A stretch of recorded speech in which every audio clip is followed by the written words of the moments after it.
हाँ जी, good morning बच्चों। कैसे हैं आप लोग? तो चलिए आज से सर नया शुरू करेंगे और बोर्ड पे देख ही लिया होगा आप लोगों ने। So the third and last unit of Indian contract 1872। Unit number है बेटा 3 और नाम है agency.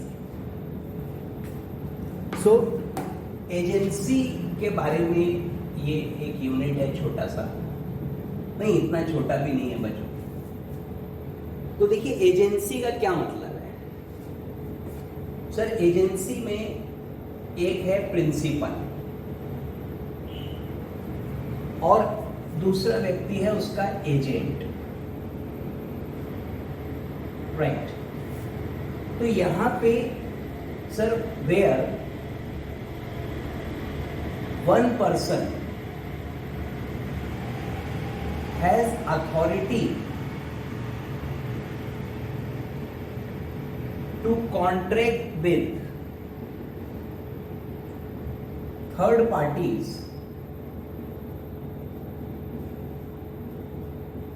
on behalf of another person.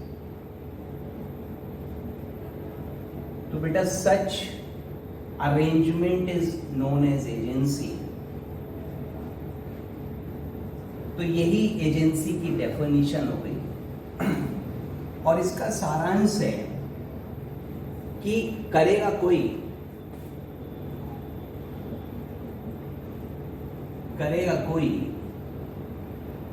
Sir आपने कहावत सुनी होगी हिंदी में, कुछ इस तरीके से थी, क्या कहते हैं इसको, पूरी कहावत क्या थी बेटा? तो करेगा कोई और मरेगा कोई। सर जी यू नो कि we change the proverbs as it is, हम नहीं रखते हैं, अपना भी कुछ योगदान होना चाहिए। ओरिजिनली इट वाज करेगा कोई भरेगा कोई, लेकिन ना, इधर मरेगा कोई।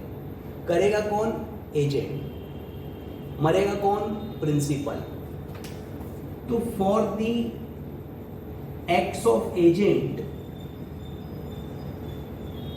Principal is liable towards third parties, और liable towards third parties. Sir ji this is the basic principle, this is the basic siddhant. Suppose principal ने एजेंट अपॉइंट किया, एजेंट का नाम रख लेते हैं, मान लो mister X. Now X contracts with, sir principal का नाम रख लेते हैं मिस्टर पी। तो X contracts with mister T, third party, on behalf of Mr. P। तो इस कॉन्ट्रैक्ट में क्या होगा? तो इस कॉन्ट्रैक्ट में P is bound, P bound होगा। X is personally not bound। X तो उसके बिहाफ पे कर रहा है बेटा। X ने जो कॉन्ट्रैक्ट किया है वो in the capacity of agent किया है। तो for the acts of agent obviously the act must be with in authority, legalised होना चाहिए, सब चीजें सही होनी चाहिए। तो अगर एजेंट करेगा तो एजेंट की जिम्मेदारी नहीं होगी, he is not personally liable. Personal liability is that of principal. तो वो बच्चों प्रिंसिपल की होगी, ये माना जाएगा कि प्रिंसिपल ने किया उसको। तो सर जी क्विट फेसिड, फेसिड पर से, फेसिड एलियम, कुछ ऐसा था, अभी पढ़ेंगे उसको। तो this is what you know unit 3 जो कि इसका आधार है। तो काफी सारी चीजें हैं। फिलहाल देखिए लिखा है कि an agency relationship is established when one party is authorized by another party. तो one party is authorized by another party, इसने इसको authorize किया है to act on his behalf, और यह उसके behalf पर act करेगा. Such relationships are initiated when one party desires to extend activities beyond his present limits. तो जब वो अपनी कैपेसिटी बढ़ाना चाहता है सर, तो एजेंट अपॉइंट करेगा. और देखिए वर्चुअली इम्पॉसिबल है आज की डेट में बिजनेस कर पाना. अब जैसे कॉरपोरेशंस, कंपनीज हैं, तो they must hire the agents, क्योंकि वो तो नेचुरल पर्सन ही नहीं है. तो एजेंट कॉन्ट्रैक्ट करेगा प्रिंसिपल के बिहाफ पे, and this will bind the principal. सबसे इंपॉर्टेंट बात ये कि प्रिंसिपल बाउंड होगा, प्रिंसिपल बाइंड होगा, और agency relationship is based on trust and confidence. शादी जैसा हो गया. ठीक है, तो बच्चों यही सब डिस्कस करना है. तो पहला चीज है what is agency. So I just gave you a definition what is agency. तो एजेंसी को इन्होंने डिफाइन नहीं किया, लेकिन एजेंट को कहा है कि a person employed to do any act for another or to represent another in dealings with third person. तो एजेंट कौन है? तो बच्चों agent is a person who has been employed. Agent is a person who has been employed, और इसको sir किसी दूसरे ने लगाया है to do any act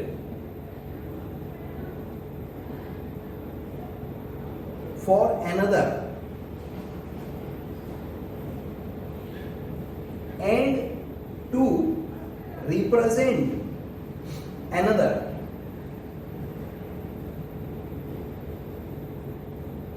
in dealings with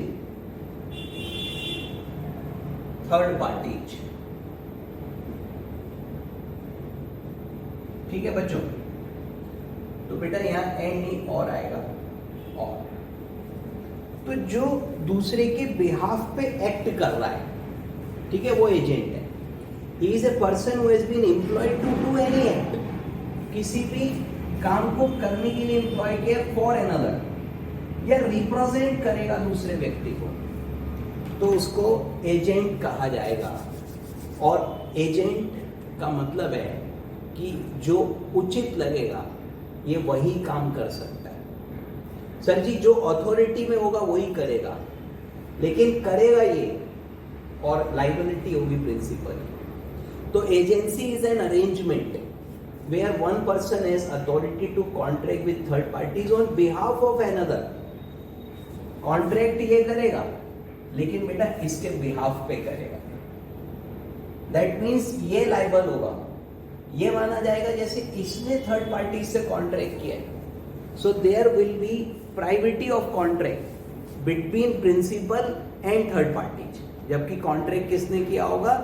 agent ने किया होगा. तो वी कैन से करेगा कोई, मरेगा कोई. तो देखिए टेस्ट ऑफ एजेंसी क्या है. तो sir number 1, whether the person has capacity to bind the principal and make him answerable to third parties. तो अगर एजेंट के एक्ट से प्रिंसिपल बाउंड है, और दूसरा क्या वो प्राइवेटी ऑफ कॉन्ट्रैक्ट क्रिएट कर सकता है between principal and third parties. अगर ये दोनों चीजें हैं तो एजेंसी मानी जाएगी. तो this is relationship, first person bring second into legal relation. और देखिए सर इसको एक लैटिन भाषा में कहा है क्वी फेसिट पर एलियम. क्वी फेसिट पर एलियम, फेसिट पर से,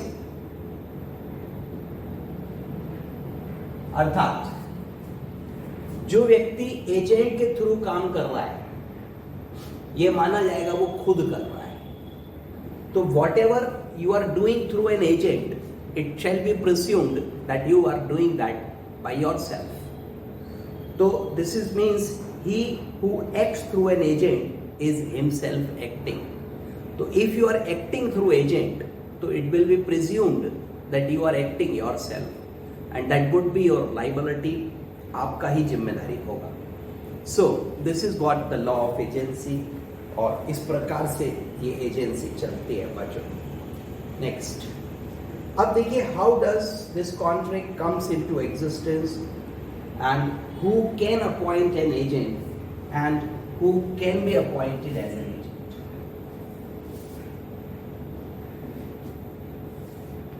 तो देखिए contract act gives the authority to other person कि वो एजेंट अपॉइंट कर. और सर आप देखिए for anything an agent can be appointed. For any act agent can be appointed. किसी भी काम के लिए एजेंट अपॉइंट हो सकता है. Let me give you some examples thereafter I will cover this thing. तो देखिए बहुत सारे एजेंट्स हो सकते हैं. So we can have a mercantile agent, like agent appointed for selling goods. Consignment क्या था? Agency. Sir consignee third parties को गुड्स सेल करता था और गुड्स की ओनरशिप पास हो जाती थी, जबकि consignee was not the owner. Consignee can also plays the goods. तो एजेंट अगर प्लेज कर रहा है, हमने कल की क्लास में डिस्कस किया था, एजेंट अगर सेल कर रहा है ऑन बिहाफ ऑफ प्रिंसिपल, तो इट विल बी अज्यूम्ड कि सेल या प्लेज प्रिंसिपल नहीं किया. हाँ, that should be with in his authority. He must be having possession of the goods. The goods must have come into his possession through a legal way, in a legalized manner, and the other party to whom the goods have been sold or pledged acts in good faith, and the other party doesn't know about any defect in the title of seller. तो agent appointed for selling goods consignment होता है sir. अब देखो C&F agency होती है, companies अपने agents appoint करती हैं गुड्स बेचने के लिए. डिपेंड करता है उनके बीच में क्या एग्रीमेंट है, लेकिन ऐसे बहुत सारे एग्रीमेंट्स होते हैं जिससे वो एजेंट अपॉइंट करते हैं. सर एजेंसी कई प्रकार से क्रिएट होती है. सर मैं आपको एग्जांपल्स दे रहा था. सर जनरली अब देखिए CA appointed to represent the case of client. किसी क्लाइंट के पास इनकम टैक्स का नोटिस आया और उसको वो बुला रहे हैं कि भैया इतनी तारीख को इतने बजे बुक्स ऑफ अकाउंट लेके आ जाओ बेटा. वो व्यक्ति चल दिया. तो मित्रों जनरली आदमी खुद रिप्रेजेंट नहीं कर पाता, पता नहीं ऑफिसर क्या पूछेगा, क्या जवाब देना है, तो वो सीए को भेजता है, चार्टर्ड अकाउंटेंट को. तो हमें अपॉइंट करेगा, एक्सप्रेस अथॉरिटी देगा. सर एक्सप्रेस अथॉरिटी और बाकायदा डॉक्यूमेंट बना के called power of attorney. Power of attorney बना के देगा. और sir ji power of attorney या पावर ऑफ अटॉर्नी POA, इसको हिंदी में मुख्तारनामा कहते हैं और अंग्रेजी में बच्चों अधिकार पत्र कहते हैं. मन ने एक ही चीज मालूम है, पावर ऑफ अटॉर्नी. अब सपोज क्लाइंट ने अपॉइंट किया आई. सर क्लाइंट का नाम अज्यूम कर लेते हैं, से क्लाइंट, वो अपना नाम लिखेगा यहाँ पे, जो भी नाम है बंदे का, I Suresh Sharma, Narendra Kumar, Surendra Kumar, whatever, son of Shri, अपने पिताजी का नाम लिखेगा, resident of this place, hereby appoints Mr. X as my representative. ठीक है, to sir representative to represent my case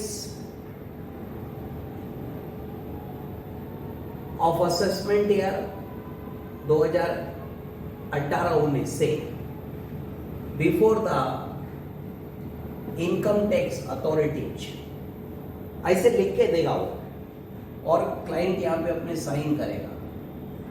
फिर सीएस आप लिखेंगे I hereby accept the authority, CS आपके साइन होंगे एक ही पेपर पे। और मित्रों आगे और भी लिखेंगे कि हिज स्टेटमेंट्स, हिज क्लाइंट लिखेगा his statements and submissions given to income tax authorities shall be binding on me. Is that thing clear बच्चों? So we are also appointed as agent, हम लोगों को भी एजेंट अपॉइंट किया जाता है और वी रिप्रेजेंट आवर क्लाइंट। अब वहां जाके सीए साहब ने कोई गलत बात, गलत स्टेटमेंट दे दिया, कोई लाइबिलिटी स्वीकार कर ली, कोई टैक्स लग गया और क्लाइंट कह रहा अरे इसको पता नहीं थी सीए को, इसने गलत बयान दे दिया, तो ना, करा एजेंट ने, मरेगा principal, that is the authority. So if a person has authority तो his acts are binding on the principal. Deal कर रहा है वो इनकम टैक्स से, लेकिन प्रिंसिपल और इनकम टैक्स के बीच में there will be privity of contract. It will be presumed that the client himself is representing it before the income tax authorities. क्योंकि अभी हमने पढ़ा था क्वी फेसिट पर एलियम फेसिट पर से, जो एजेंट के थ्रू एक्ट कर रहा है वो खुद एक्ट कर रहा है। Those who are representing acting through agent are acting themselves. जय माता दी, समझ रहे हो ना बेटा? अब देखिए नोटिस आता है इनकम टैक्स का, किसके नाम आएगा नोटिस? ऑब्वियसली जिसका रिटर्न भरा गया है, जिसकी इनकम है, क्लाइंट के नाम आएगा, सीए के पास थोड़ी आएगा। क्लाइंट को नोटिस आया, क्लाइंट का नाम है सपोज रामलाल, तो वो लिखेगा I Ramlal son of obviously mister Shyamlal. It's okay. तो जब रामलाल जी के पास नोटिस आया, इनकम टैक्स वालों ने उन्हें बुलाया, सर हुआ क्या? इफ यू रिमेंबर 8 नवंबर 2016, यानी प्रीवियस ईयर 16-17, यानी असेसमेंट ईयर 17-18। सर 8 नवंबर 16 को बताओ क्या हुआ था? तो रात 8 बजे चाचा टीवी पे आए, बोले भैया आज रात 12 बजे से सब बंद। सर डिमोनेटाइजेशन अनाउंस हुआ। 31 दिसंबर 16 तक लोगों को टाइम दिया गया कि they can deposit their old currency notes into bank. और इस दरमियान रामलाल जी ने 1 करोड़ रुपया ओल्ड डिमोनेटाइज्ड करेंसी, ठीक है नहीं, एसबीएन, सिर्फ ओल्ड डिमोनेटाइज्ड करेंसी इन्होंने 1 करोड़ रुपया जमा किया अपने अकाउंट में। बैंक ने तो ले लिया बेटा। Subsequently he got a notice from the income tax department कि भैया आपने 1 करोड़ रुपए जमा किए अपने अकाउंट में, क्यों ना इसको आपकी इनकम मान लिया जाए और इस पर टैक्स लगा दिया। तो अब रामलाल जी दौड़े दौड़े कहाँ पहुंचे? सीए साहब के पास। सीए साहब के पास आए, सीए साहब ने उनका केस समझा, देखा कि भाई रामलाल जी का पेट्रोल पंप पे पेट्रोल कैश में बेचने की छूट थी और ओल्ड नोट्स ले सकते थे, उसका पैसा जमा हुआ, ये मतलब पूरी story whatever. And then this thing is to be represented to the department, books of account are to be produce, कितना सेल हुआ, कितना करेंसी कलेक्ट हुआ, कितना जमा हुआ, पुराने नोट में कितना जमा हुआ, नए नोट में, तो वो सारी जानकारी हमको देनी पड़ेगी। कहानी लंबी है। तो रामलाल जी से बेटा ये पावर ऑफ अटॉर्नी जरूर ले लेना। एक घटना हुई, कहानी सुनाता हूं बहुत छोटी सी। एक हमारे मित्र हैं, निश्चित तौर पे चार्टर्ड अकाउंटेंट है, उनके क्लाइंट पे नोटिस आया और इनकम टैक्स का केस था। उन्होंने सब केस वेस तैयार करा, सब पेपर्स लिए, डॉक्यूमेंट्स रेडी करे और बेटा पहुंच गए इनकम टैक्स डिपार्टमेंट। आईटीओ साहब, इनकम टैक्स ऑफिसर साहब के पास केस रिप्रेजेंट करने पहुंचे क्लाइंट का। ठीक, अब इनकम टैक्स ऑफिसर के पास पहुंचे। इनकम टैक्स ऑफिसर उन्हें जानता नहीं था, he was a new chartered accountant. तो इनकम टैक्स ऑफिसर ने पूछा आप कौन, तो उन्होंने अपना नाम बताया, से मिस्टर टी, ये सीए साहब का नाम है।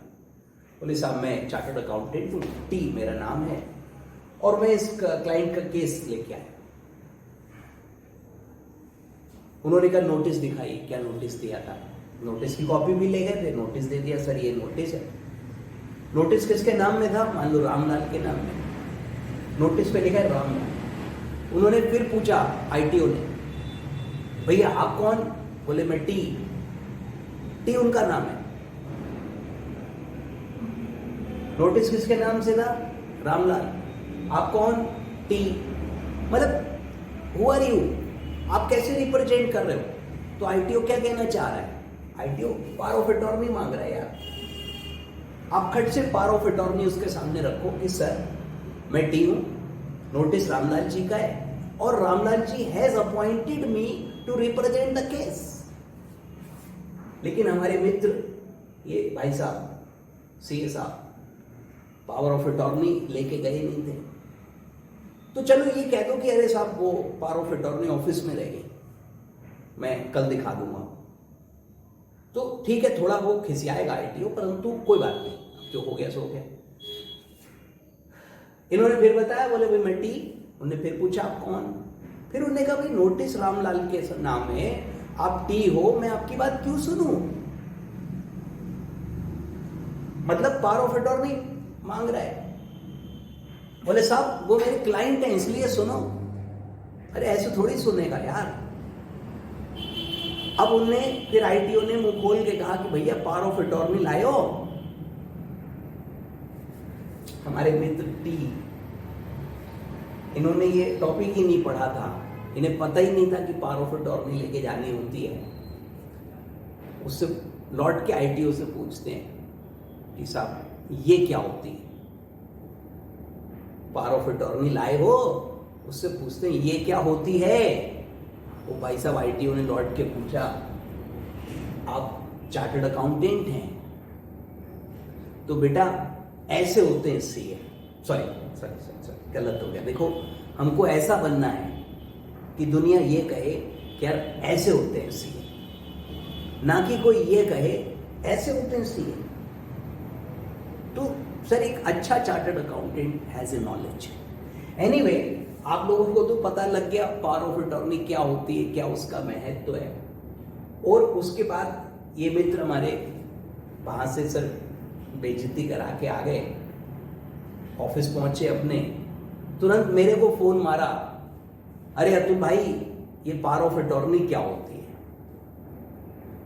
मैंने लौट के पूछा बेइज्जती कराया है, बोले यार बताओ पहले क्या होती है और इसका फॉर्मेट वॉर्मेट भेजो।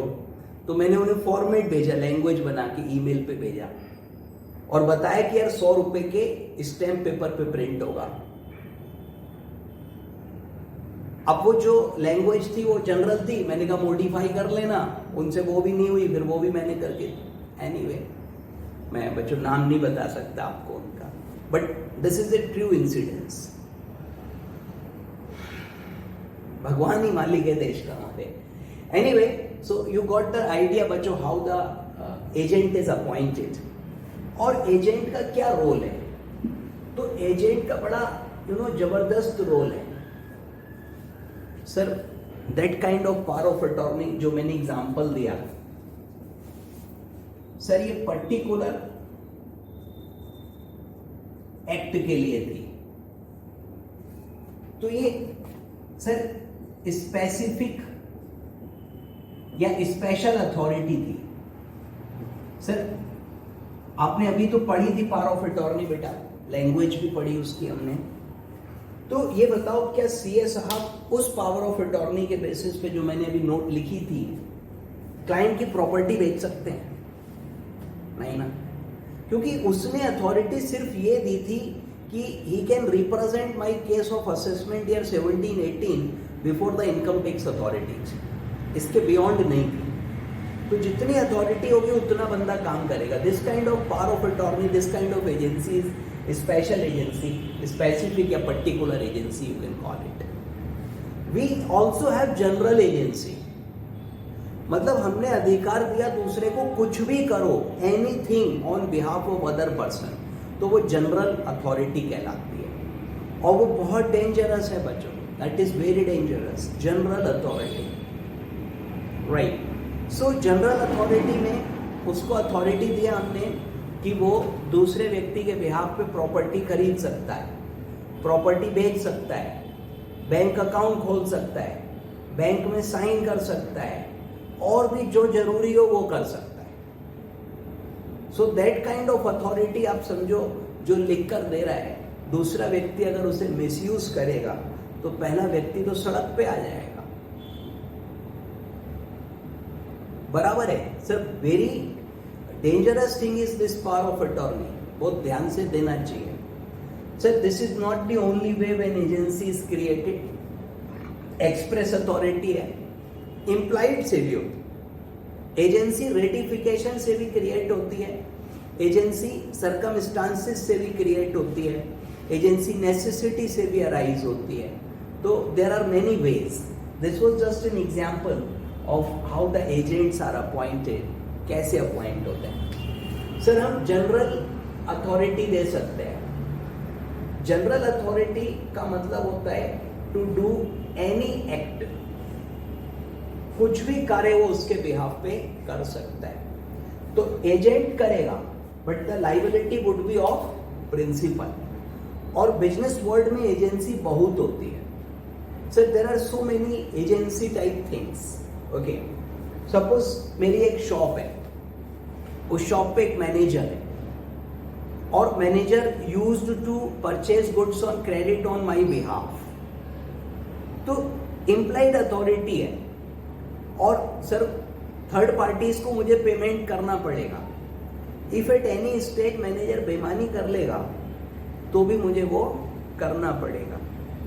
Sir you know I have an assistant in my office. अब आप आए ऑफिस में और सर आप, मैं मिला नहीं, आप सपोज फीस देने आए थे, आपने उसको दे दिया, वो पैसे लेके भाग गया, सपोज फॉर एग्जाम्पल, ऐसा बच्चा है नहीं वो, फिर भी मान लो, तो बच्चों I would be liable for that, मेरी जिम्मेदारी होगी क्योंकि he is my agent. By the conduct चला आ रहा है इतने वर्षों से, तो वो चीज चल रही है ना। तो दिस इज इम्प्लाइड अथॉरिटी। तो अथॉरिटी कई प्रकार से हो सकती है, जनरल अथॉरिटी हो सकती है, स्पेशल अथॉरिटी हो सकती है। सर जी एक बड़ी अजीब सी घटना हुई, किसी को बताइएगा मत। एजेंसी का एक एग्जाम्पल देखने को मिला। आज एक शादी में गया था मैं, काफ़ी पुरानी बात हो गई बच्चों। एंड एक शादी में गया, बहुत क्लोज रिलेटिव थे मेरे, उसके आगे नहीं बता सकता। अब शादी में सर वो कई सारी परंपराएं और वो सर रिचुअल्स होते हैं। तो पहले वो माला वाला डालते हैं एक दूसरे के गले में, हाँ ठीक है इट्स ओके। उसके बाद सर जी फिर खाना वाना खाया जाता है, पब्लिक को भी खिलाते हैं, तुम भी खाओ हम भी खाएं। फिर उसके बाद में भाई साहब वो पंडित जी एक आग जला के और उसके कहते हैं चारों तरफ घूम, सो दैट इज व्हाट क्या राउंड इन राउंड। ओके, तो वो जब आग जलाई उन्होंने, पंडित जी मंत्र वंत्र पढ़ रहे थे, दोनों लोग बैठे हुए थे जिनका शादी हो रहा था, वो उधर ही बैठते हैं, पंडित जी बार बार स्वाहा बोलते हैं, उनको डालना होता है आग में, वो that is the system. Okay sir गर्मी लगी है, क्या हुआ आई डोंट नो, बट वो लड़के को चक्कर आने लगे और थोड़ी उसकी तबीयत बिगड़ गई, and now he is not in position for round and round. Okay, now an agent was appointed to do that job, और उसके बिहाफ पे किसी दूसरे ने राउंड एंड राउंड किया और तब जाके शादी संपन्न हुआ बच्चों। या एजेंट वाज अपॉइंटेड सर वहीं राइट नाउ, और एजेंट भी उसका जो लड़का था जिसकी शादी थी उसका छोटा भाई, he was the agent, and sir thereafter both person lived happily, कोई ऐसा वो गड़बड़ बात नहीं, कोई और मतलब बात मेरे को, तो this kind of things you know बहुत अजीब, वेरी स्ट्रेंज। लिख मत आना एग्जाम में। तो आई जस्ट टोल्ड यू कि what is that general authority, special authority. Agent is A common thing, एक बड़ा कॉमन सा चीज है।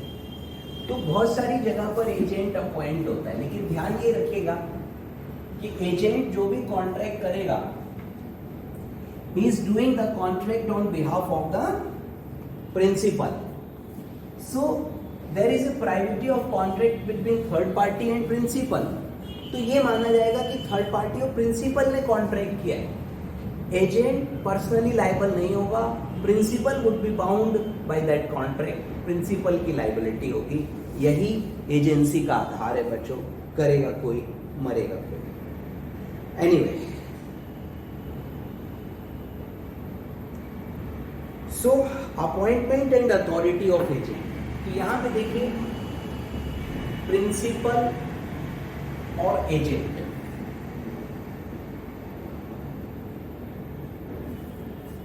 प्रिंसिपल को हिंदी में प्रधान कहते हैं, गांव में प्रधान जी होते हैं, स्कूल में प्रिंसिपल होता है, उसको शायद हिंदी में प्रधानाध्यापक कहते हैं। और एजेंट इज अभिकर्ता। अभी I think Hindi is typical, so we should go for the English only. Principal कौन हो सकता है? स्कूल वाला नहीं है यार, ये कॉन्ट्रैक्ट एक्ट वाला है। तो एनी पर्सन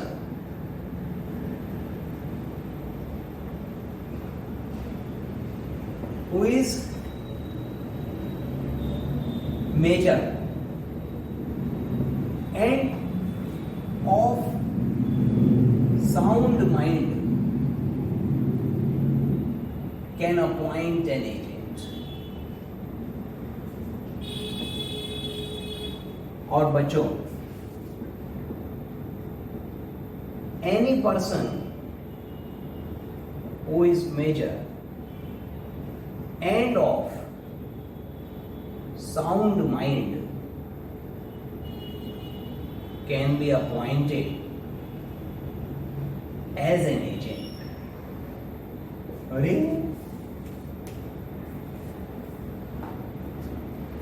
सर जी, लेकिन इसमें पंगा है क्या?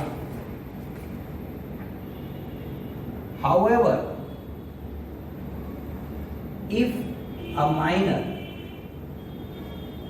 is appointed as an agent, it would be valid, but such minor would not be responsible for any act. आपको अरे सर एजेंट तो वैसे भी लाइबल नहीं होता, बात तो ठीक है बेटा, लेकिन कई बार एजेंट लाइबल होता है। सर सपोज मैंने एजेंट अपॉइंट किया और एजेंट एक्ट्स फ्रॉडुलेंटली, तो principal can sue the agent. Agent has to compensate the principal. देखो एजेंट की ड्यूटीज हैं बेटा, लाइक सबसे पहली कॉमन ड्यूटी एजेंट की है कि उसको ऑर्डिनरी प्रूडेंस का इस्तेमाल करना है और एजेंट को अपने काम को बुद्धि के साथ करना है। एक बड़ी कर्री ड्यूटी है कि एजेंट को बुद्धि का इस्तेमाल करना है। मतलब रूल याद आता है, नेमो डेट कोड नॉन अवेट। सर इफ प्रिंसिपल नोज कि एजेंट पगला है तब तो बात अलग है, but otherwise agent would be liable अगर उसकी पगलौटी से प्रिंसिपल को लॉस होगा तो एजेंट को वो लॉस पूरा करना पड़ेगा। Sir agency is based on confidence and trust, शादी जैसा है मामला ये। तो उसको सर जी प्रिंसिपल को एजेंट पे भरोसा है, तो एजेंट को भी उसका भरोसा नहीं तोड़ना है। तो अगर एजेंट फ्रॉड करेगा, बेईमानी करेगा तो वो लाइबल होगा। इसी प्रकार से बच्चों एजेंट की ड्यूटी है कि वो प्रिंसिपल को पूरा हिसाब किताब बताए, अकाउंट सबमिट करे, प्रिंसिपल का जो कैश है व्हाटएवर वो उसको पे करे, ठीक है। हाँ, agent has the right of remuneration, जो एग्रीड है वो मिलेगा, and if nothing is agreed तो reasonable remuneration, he is not partner कि रेम्यूनरेशन नहीं देंगे, देना पड़ेगा, and for such remuneration he can retain the goods. याद है, ये हमने पढ़ा था। तो रेम्यूनरेशन के लिए वो गुड्स रिटेन वगैरह कर सकता है। तो एजेंट की पर्सनल लाइबिलिटी है। देखिए, एक है प्रिंसिपल, एक है एजेंट। अब एजेंट ने कॉन्ट्रैक्ट किया थर्ड पार्टीज के साथ, तो ये कॉन्ट्रैक्ट प्रिंसिपल और थर्ड पार्टी का माना जाएगा। एजेंट तो सिर्फ एक मीडियम है। लेकिन जब प्रिंसिपल और एजेंट के बीच में ट्रांजैक्शन होगा, प्रिंसिपल इसको रेम्यूनरेशन देगा, एजेंट इसका मनी वगैरह इसको वापस करेगा, तो both will act as principal. Agent is agent while dealing with the third parties, but when agent is dealing with the principal on his own account, then he is acting as a principal. तो दोनों principal to principal हो जाएंगे। Agent तब है when he is acting on behalf of principal with third parties, otherwise he is principal. Okay, तो इस प्रकार से एजेंसी में माइनर पहले तो अपॉइंट हो नहीं सकता, ठीक है, बट स्टिल अगर कोई व्यक्ति माइनर को एजेंट बनाएगा तो थर्ड पार्टीज के साथ जो कॉन्ट्रैक्ट करेगा वो वैलिड हो जाएंगे, प्रिंसिपल लाइबल हो जाएगा, और एजेंट की पर्सनल कोई जिम्मेदारी नहीं होगी। इवन अगर वो कोई घपला कर दे, फ्रॉड कर दे, मूर्खता कर दे, तो भी एजेंट लाइबल नहीं होगा, क्योंकि वो माइनर है और माइनर की लाइबिलिटी कॉन्ट्रैक्ट एक्ट रखता नहीं। और वन मोर थिंग बच्चों, इस एजेंसी के कॉन्ट्रैक्ट के लिए, for contract of agency, consideration is not necessary. So this is an example of the exceptions to the rule, no consideration, no contract. देखो, bailment में भी कंसिडरेशन जरूरी नहीं था। We studied about gracious bailment. On the same way, there can be gracious agency. Principal agent को कुछ दे रहा है या नहीं दे रहा है is a different thing, but principal is bound toward third party. अगर एजेंट को ये कोई रेम्यूनरेशन नहीं पे कर रहा है, ग्रेशियस है, इवन देन एजेंसी वैलिड है और थर्ड पार्टीज के हित, इंटरेस्ट्स आर प्रोटेक्टेड और लॉजिकल भी है बच्चों, होना भी चाहिए। तो ये एक ऐसा कॉन्ट्रैक्ट है बच्चों जहां पर इट इज नॉट नेसेसरी कि कंसिडरेशन हो।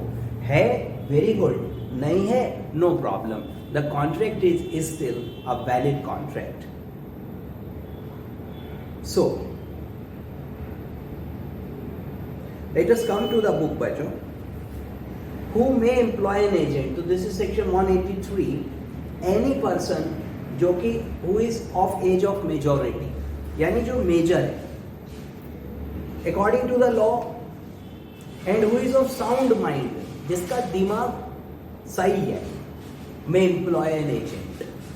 So, in other words, we can say the person who is having authority to contract can also appoint agent. So even you can appoint an agent, I can appoint an agent, and we can also be appointed as agent. I hope that you have completed 18 years of age. Maybe आप में से एक दो बच्चे अभी छोटे बच्चे हो, तो अभी उनका एज 5-7 साल ही है, तो बात अलग है। तो माइनर और unsound mind can not appoint an agent, that is very clear.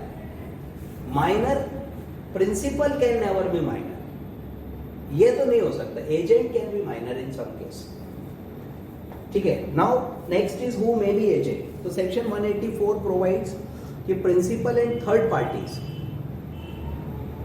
Between principal and third parties any person may be agent, but no person who is not of age of majority can become an agent to be responsible to principal.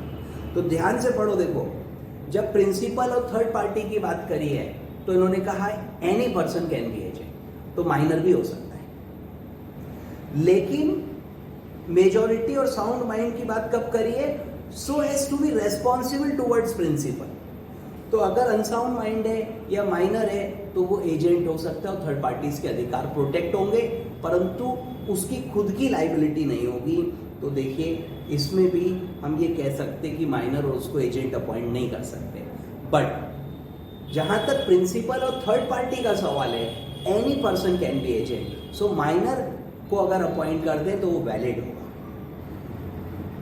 तो section 184 provides that any person may become an agent, तो even a minor can become agent, principal will be bound. अब agent क्या है? It is a connecting link. ये तो सिर्फ एक medium है जो कि कॉन्ट्रैक्ट करा रहा है, तो इट इज इमटेरियल वो कॉम्पिटेंट टू कॉन्ट्रैक्ट है या नहीं है। तो माइनर के अपॉइंटमेंट में कोई प्रॉब्लम नहीं है, लेकिन जहां तक प्रिंसिपल के प्रति लाइबिलिटी की बात है तो एजेंट अगर माइनर होगा तो वो लाइबल नहीं होगा। एक बहुत क्लियर एग्जांपल दिया, पी ने एक माइनर को एजेंट अपॉइंट किया to sell his car for not less than 2.5 lakh. उसको बोला 2.5 लाख से कम में कार नहीं बेचना। तो एजेंट की ड्यूटी है कि प्रिंसिपल की बात को माने, उसके इंस्ट्रक्शंस फॉलो करे, तो 2.5 लाख से कम में नहीं बेचनी है। अब अगर एजेंट कार को 2 लाख में बेच देगा तो देखो कॉन्ट्रैक्ट तो वैलिड हो जाएगा, कॉन्ट्रैक्ट तो वैलिड हो जाएगा, थर्ड पार्टी प्रोटेक्ट है, परंतु 50,000 एजेंट को देना पड़ेगा। पर एजेंट निकला माइनर तो गया, तो ये सब गड़बड़ हो जाएगी और थर्ड पार्टी को 2 लाख में कार मिल जाएगी। अगले उसमें लिखा है consideration not necessary as per section 185, there is no need of consideration, no consideration is necessary to create an agency, acceptance of office of agent is sufficient consideration. मतलब consideration कुछ भी मान लो बट जरूरी नहीं है इस केस में। So no consideration, no contract का ये एक्सेप्शन है। Next is creation of agency. So we will cover this in the next class बच्चों। फिलहाल इतना ही रखते हैं, अगली मुलाकात होगी अगली क्लास में। तब तक के लिए टाटा, बाय बाय।